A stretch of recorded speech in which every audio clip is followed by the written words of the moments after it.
Rocher. Pour ceux qui ne me connaissent pas, ça fait maintenant plus de 13 ans que je suis chez Digora et aujourd'hui sur le poste de chargé d'affaires sur la région Grand Est. Pierre Riff, donc ça fait 12 ans que je suis à Digora, je suis ingénieur système et réseau dans l'équipe système de Digora.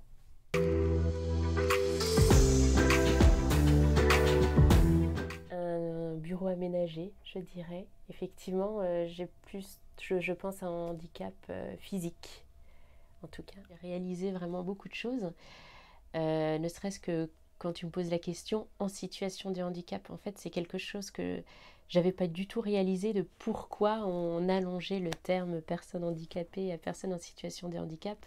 Et je trouve que la façon dont ça a été expliqué, le fait que c'est pas la personne, mais c'est l'environnement qui était adapté, donc il est en situation de.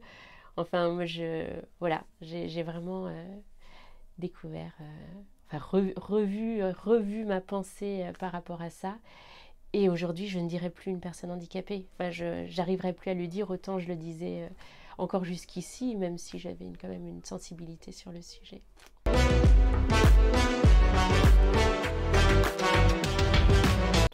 On peut considérer comme handicap tout ce qui est handicap physique, une personne en fauteuil roulant. Ça peut être une déficience visuelle, une déficience auditive, mais également des handicaps mentaux. Du coup, tout ce qui nécessite un aménagement de poste ou d'horaire, donc qui peut être donc un handicap physique, mental ou une maladie, donc voilà, tout ce qui nécessite une modification de poste.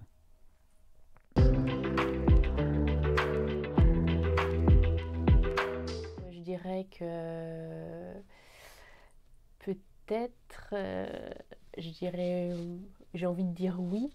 Enfin, j'ai envie que ce soit simple. Maintenant, c'est vrai qu'on pense, si on pense à un handicap physique, on pense aux possibilités d'accès qui ne sont pas évidentes peut-être dans toute structure, que ce soit des aménagements de travail qui ne sont peut-être pas possibles dans toutes les entreprises. C'est pas évident. C'est pas évident comme question. Oui, un grand oui. Il ne faut pas forcément aménager un bureau, contrairement à ma première représentation, parce qu'il y a de multiples handicaps, et cela ne se voit, la plupart ne se voient pas, donc il n'y a pas d'inconvénient.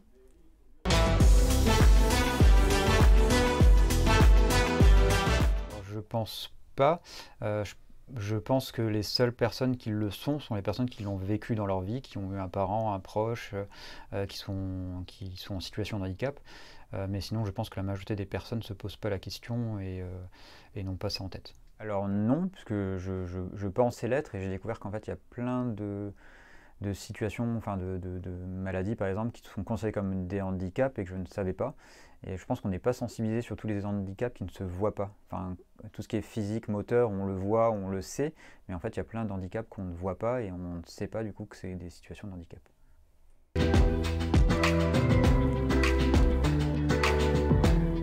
Bah oui, oui, par l'exercice qu'on fait là aujourd'hui, par la présentation, et je pense que Digora met en avant le fait qu'elle accueille complètement les personnes en situation de handicap.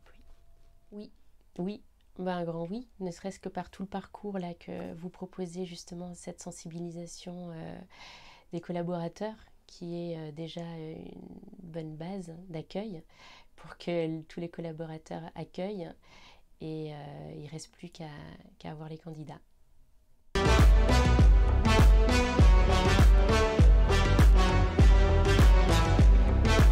Alors je pense que les actions qui pouvaient être mises en place sont en cours, donc c'est justement du coup la formation du personnel, aller faire des salons spécialisés du coup dans le recrutement de personnes ayant un handicap.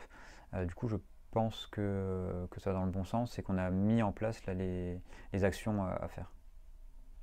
Je peux participer à communiquer sur le sujet à mon niveau auprès de mes clients quand on vante, j'allais dire, mais quand on parle de l'EcoVadis, c'est un sujet qu'on peut aborder. Pour accueillir, il faut être connu, il faut avoir les candidats. Donc je pense que la grosse aide que je peux apporter, c'est justement en parler.